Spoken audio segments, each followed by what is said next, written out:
Hello दोस्तों, कैसे हैं आप लोग। मुझे उम्मीद है कि आप लोग अच्छे होंगे और अच्छे से पढ़ाई कर रहे होंगे।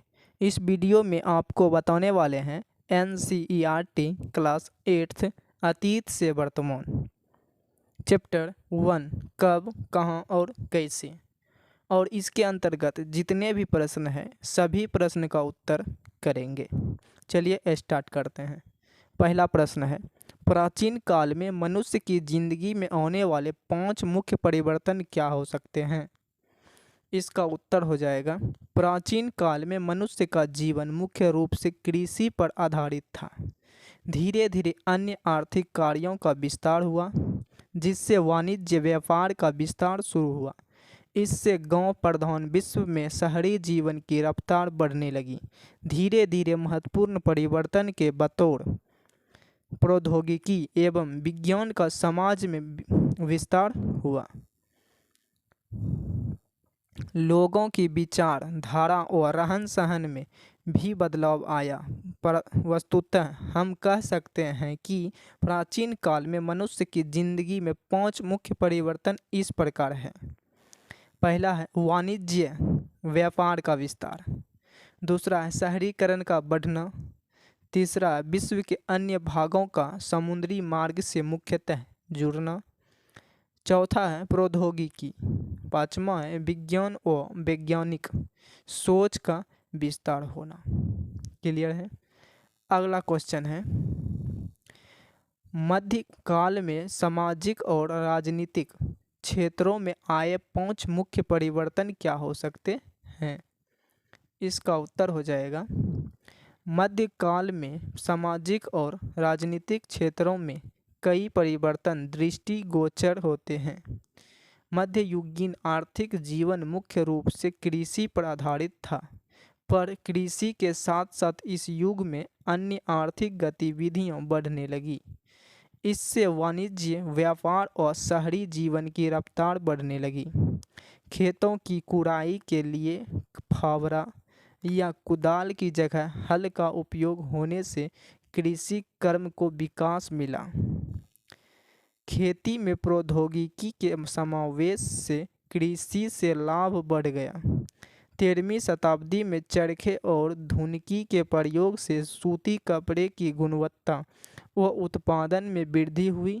इस युग में कागज का व्यापक उपयोग शुरू होने की क्रांतिकारी सामाजिक घटना घटी, जिससे ज्ञान का आविष्कार और प्रसार संभव हुआ। समुद्री व्यापार में बढ़ोतरी हुई। इससे नई विचारधारा और प्रौद्योगिकी का विकास विश्व के अन्य भागों में प्रसार संभव हुआ। विश्व के लोगों के एक दूसरे के संपर्क में आने से हर जगह नए रीति रिवाज, पहनावा और खान पान में परिवर्तन हुए। इन सामाजिक बदलावों ने राजनीतिक क्षेत्रों को भी गहरे प्रभावित किया। अन्य देशों में व्यापार करने जाने के बहाने प्रबल यूरोपीय शासक अन्य विश्व भूभाग पर अपने उपनिवेश बसाने लगे। वे अन्य देशों की शासन व्यवस्था की अपने अधीन करने लगे।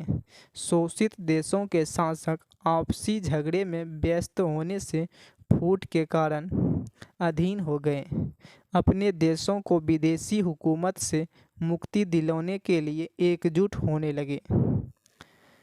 फ्रांस और अमेरिका में हुए जन विद्रोह के बाद वहां बनी गणतांत्रिक सरकारों के प्रभाव से अन्य देश भी राष्ट्र के रूप में संगठित होने लगे। इस अधीन देशों में भी जन विद्रोह होने लगे और वहाँ के शासक परिवार के लोग व सामंत व आम जनता विदेशी शासन के खिलाफ विद्रोह कर अपने देश को स्वतंत्र करने में लग गए। क्लियर है। अगला क्वेश्चन है तीसरा, साम्राज्यवाद किसे कहते हैं। इसका उत्तर हो जाएगा, सैनिकों के द्वारा अथवा अन्य तरीकों से विदेशी भूभाग के प्रदेशों को अपने अधीन कर अपना राजनीतिक प्रभुत्व स्थापित करने को ही साम्राज्यवाद कहते हैं।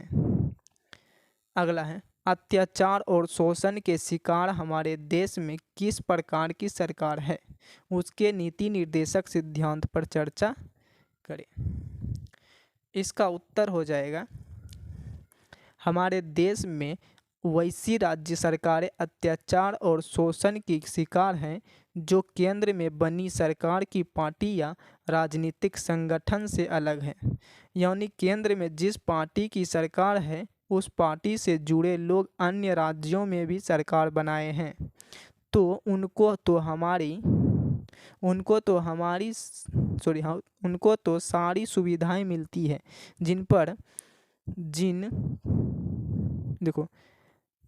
पर जिन राज्यों में केंद्र में सरकार बनाए पार्टी से अलग दल की सरकार है तो उसे केंद्र अत्याचार और शोषण का शिकार बनाता है। ऐसा राजनीतिक प्रतिद्वंदिता के कारण होता है, जिससे देश के ही हिस्से उन राज्यों की दशा खराब होने लगती। वैसे हर राज्य के मुख्य नीति निर्देशक सिद्धांत जनता को बेहद शासन देने से संबंधित होता है। क्लियर है। अगला क्वेश्चन है, आधुनिक काल से आप क्या समझते हैं। इसका उत्तर हो जाएगा, प्राय 18वीं शताब्दी के उत्तरार्ध को 1750 ईस्वी के बाद आधुनिक काल का प्रारंभ माना जाता है। आधुनिक शब्द का इस्तेमाल जब समय के संदर्भ में किया जाता है तो इसका अन्य अतीत का सबसे नज़दीक का हिस्सा होता है जो पिछले लगभग 300 वर्षों से संबंधित है। अगला क्वेश्चन है 6 नंबर, क्या आप भारतीय इतिहास को समझने के इस तरीके से सहमत हैं, कक्षा में चर्चा करें। इसका उत्तर हो जाएगा, कक्षा में चर्चा स्वयं करना है आपको, ठीक ना। इसका आंसर हम लिख रहे हैं, नहीं, मैं भारतीय इतिहास को समझने के इस तरीके से सहमत नहीं हूँ। धर्म के आधार पर किसी भूभाग की शासन व्यवस्था, आप जनता का जीवन या वहाँ के इतिहास को समझने की कोशिश करना मेरी दृष्टि से गलत है। किसी कालखंड को धर्मों के आधार पर बांटना मेरी दृष्टि से संकीर्ण विचारधारा है। क्लियर है। अगला क्वेश्चन है, इतिहास को हम अलग अलग कालखंडों में बांटने की कोशिश क्यों करते हैं, चर्चा करें। इसका आंसर हो जाएगा, उत्तर हो जाएगा, इतिहास एक अति व्यापक विषय और विचार क्षेत्र है। अतः अध्ययन की सुविधा से और विचार विनिमय की सुविधाओं के लिए हम इतिहास को भिन्न कालखंडों में बांटने की कोशिश करते हैं। अगला क्वेश्चन है, स्रोतों का स्मरण करते हुए निम्न तालिका को भरने का प्रयास करें।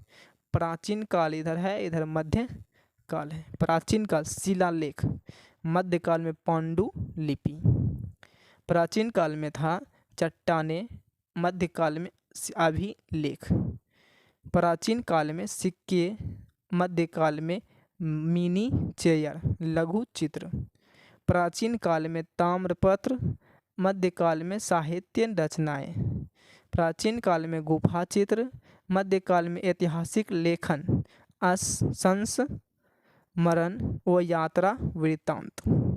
क्लियर है। अगला क्वेश्चन है, आप अपने जिले के रिकॉर्ड रूम में जाकर अपने जिले से संबंधित क्या क्या जानकारियाँ प्राप्त करना चाहेंगे। इन जानकारियों की एक सूची बनाइए। इसका उत्तर हो जाएगा, मैं अपने ज़िले के रिकॉर्ड रूम से इन जानकारियों को प्राप्त करना चाहूँगा। मेरे ज़िले की आर्थिक विकास दर क्या है, यहाँ कितने प्रतिशत लोग साक्षर हैं, निरक्षरों का प्रतिशत क्या है, स्वास्थ्य के क्षेत्र में जनघनत्व के अनुसार में सरकारी सुविधाएं किस प्रतिशत में है व किन हालात में है, गरीबी रेखा के नीचे रहने वाले लोग कितने हैं, अचानक जिनकी संपत्ति कई गुना बढ़ गई उनकी आमदनी का जरिया क्या है, वो क्या उन्होंने सरकार को उचित टैक्स दिया है? ये सब चीज़ के बारे में जानकारी प्राप्त करूँगा। क्लियर है। अगला है, आत्मकथा एवं जीवनी के संबंध में आपने शिक्षक की सहायता से चर्चा करें। इसका उत्तर हो जाएगा अपनी स्वयं की कथा लिखना, जहाँ आत्मकथा कहलाती है। क्या कहलाती है? स्वयं का कथा लिखना ही आत्मकथा कहलाती है। वहीं अन्य किसी व्यक्ति के जीवन की कथा का संकलन जीवनी कहलाती है। मतलब दूसरे के बारे में आप लिख रहे हैं तो उसको क्या कहेंगे? जीवनी कहते हैं। अगला क्वेश्चन है, अगर आपने कुछ कहानियों एवं ऐतिहासिक घटनाओं पर आधारित फिल्म देखी है तो वर्ग में साथियों के बीच चर्चा करें। उत्तर हो जाएगा इसका हाँ, मैंने सिनेकार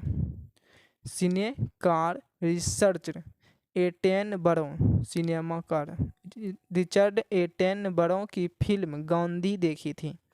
उसमें भारतीय जीवन की बदहाली और उसके संपर्क में आकर विकसित होते एक मानव से महामानव के रूप में विकसित होते संघर्षशील, विचारवान और ऊर्जावान व्यक्ति के रूप में गांधी जी का उचित चित्रण और मूल्यांकन किया गया।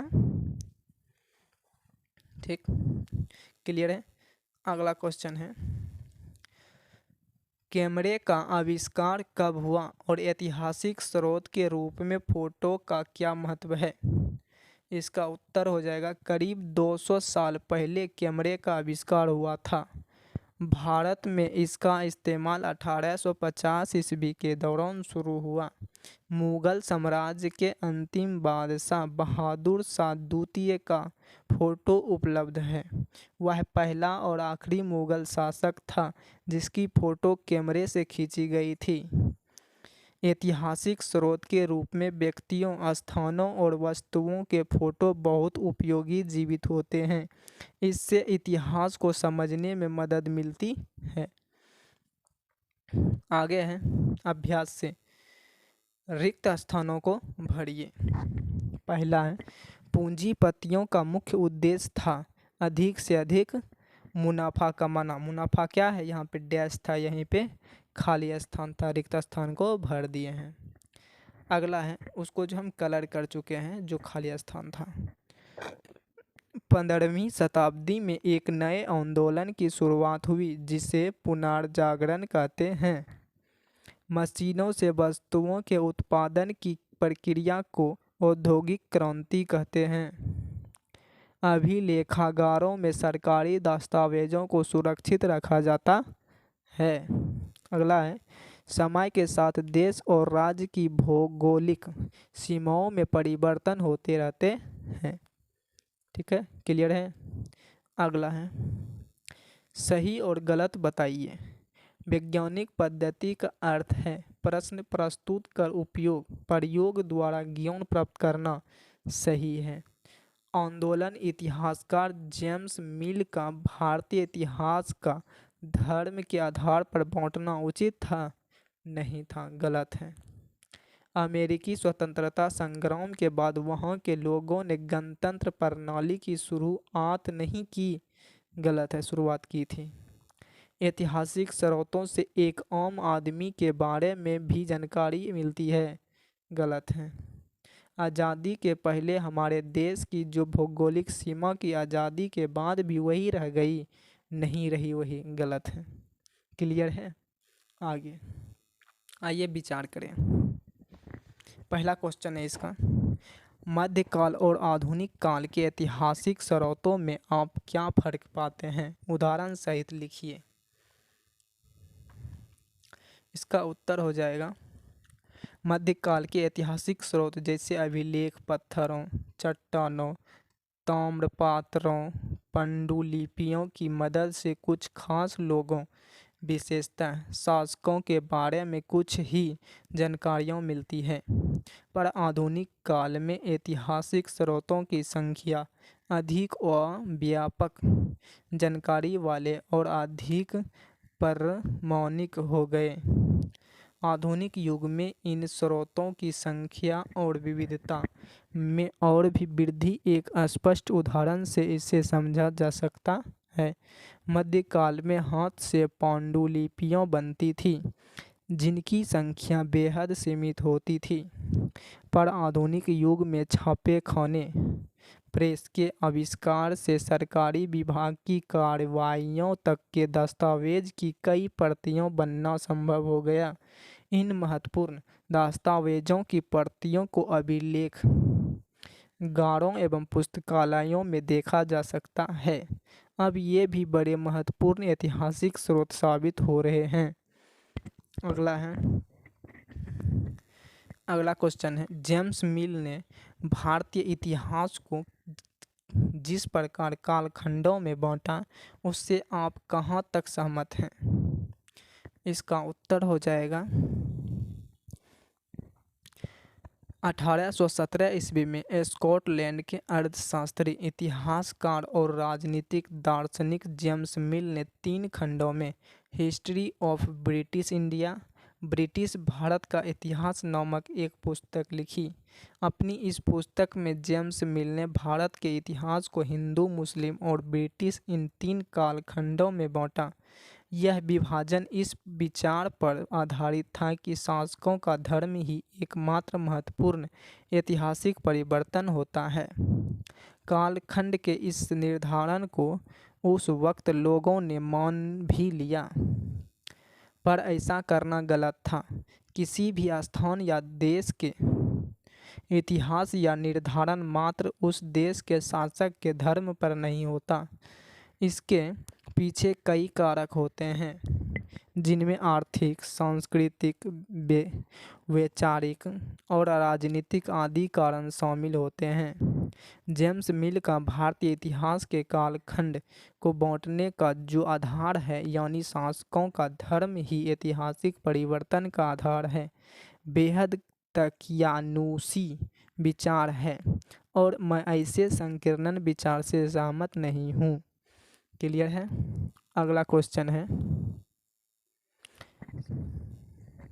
सरकारी दस्तावेजों को हम कैसे और कहां कहां सुरक्षित रख सकते हैं? इसका उत्तर हो जाएगा अभिलेखागारों एवं पुस्तकालयों में हम सरकारी दस्तावेजों को सुरक्षित रख सकते हैं। साथ ही तहसील के दफ्तर, कलेक्टर, कमिश्नर के दफ्तर, कचहरी आदि के रिकॉर्ड रूमों में भी सरकारी दस्तावेजों को सुरक्षित रखा जाता है। अब तो सीडी बनाकर भी सरकारी दस्तावेजों को सुरक्षित रखा जाने लगा है। क्लियर है? अगला क्वेश्चन है, यूरोप में हुए परिवर्तन किस प्रकार आधुनिक काल के निर्माण में सहायक हुए? इसका उत्तर हो जाएगा आधुनिक काल के निर्माण में यूरोप में हुए परिवर्तनों ने बहुत महत्वपूर्ण भूमिका निभाई। यूरोप में पुनर्जागरण का आंदोलन फैला। इसके तहत लोगों ने आंदोलन कर स्वतंत्र रूप से सोचना शुरू किया और राजनीतिक इसका असर विश्व के अन्य भागों में भी हुआ, जिसके परिणाम स्वरूप आधुनिक युग के कई देशों में गणतांत्रिक सरकारों की स्थापना संभव हुई। साथ ही यूरोप में शुरू हुई औद्योगिक क्रांति का असर पूरे विश्व पर पड़ा। लगभग हर देश इससे प्रभावित हुआ। इससे अन्य देशों में भी लगा और कमीशनों पर और उससे बने सामानों पर लोग निर्भर होने लगे।